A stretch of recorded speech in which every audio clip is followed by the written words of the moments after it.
BNP পন্থী BC প্রবিসি বসিয়ে এই নির্বাচনকে বানচাল করার জন্য হীন কোনো চক্রান্ত নাই যা তারা লিপ্ত হয়নি। অ্যাটর্নি জেনারেলের অফিস থেকে সাবমিশন করা হচ্ছে মব ক্রিয়েট করে নাকি নির্বাচনকে চালু রাখার জন্য নাকি মব ক্রিয়েট করা হয়েছে। লজ্জাজনক একটা বিষয়। প্রত্যেকটা জায়গায় বিএনপি পন্থী এই আইনজীবীদেরকে বসিয়ে, বিএনপি পন্থী অ্যাডমিনিস্ট্রেশন, বিএনপি পন্থী বিসি প্রবিসি বসিয়ে এই নির্বাচনকে বানচাল করার জন্য হীন কোনো চক্রান্ত নাই যা তারা লিপ্ত হয়নি। আমরা এগুলোর তীব্র নিন্দা প্রতিবাদ জানাই। সরকার যদি এ ব্যাপারে কঠোর পদক্ষেপ না হয়, না এবং অনমনীয় ভাব প্রদর্শন না করে, তাহলে তাদের চরম মূল্য দিতে হবে। আপনারা মনে রাখবেন, জুলাই বিপ্লবে এই হাইকোর্টকে ব্যবহার করে কিন্তু কোটার পক্ষের রায় দেওয়া হয়েছিল যে কোটা বহাল থাকবে।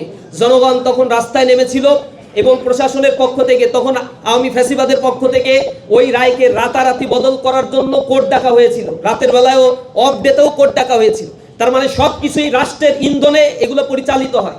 আজকে এই শিক্ষার্থীদের অধিকার হরণের জন্য আবারও একটা চক্রান্ত তারা মেতে উঠেছে এবং সেই চক্রান্তে কোর্টকে তারা ব্যবহার করেছে।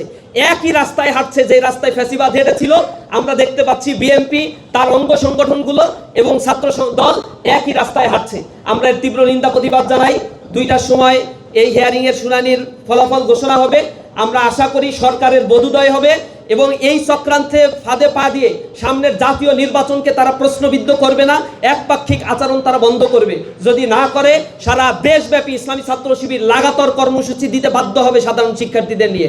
আজকের এই সংবাদ সম্মেলনে আপনাদের উপস্থিত হওয়ার জন্য আন্তরিকভাবে ধন্যবাদ। কোর্টের রায়ের প্রতি শ্রদ্ধাশীল।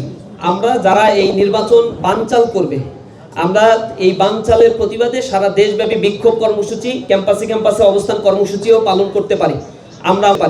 আমরা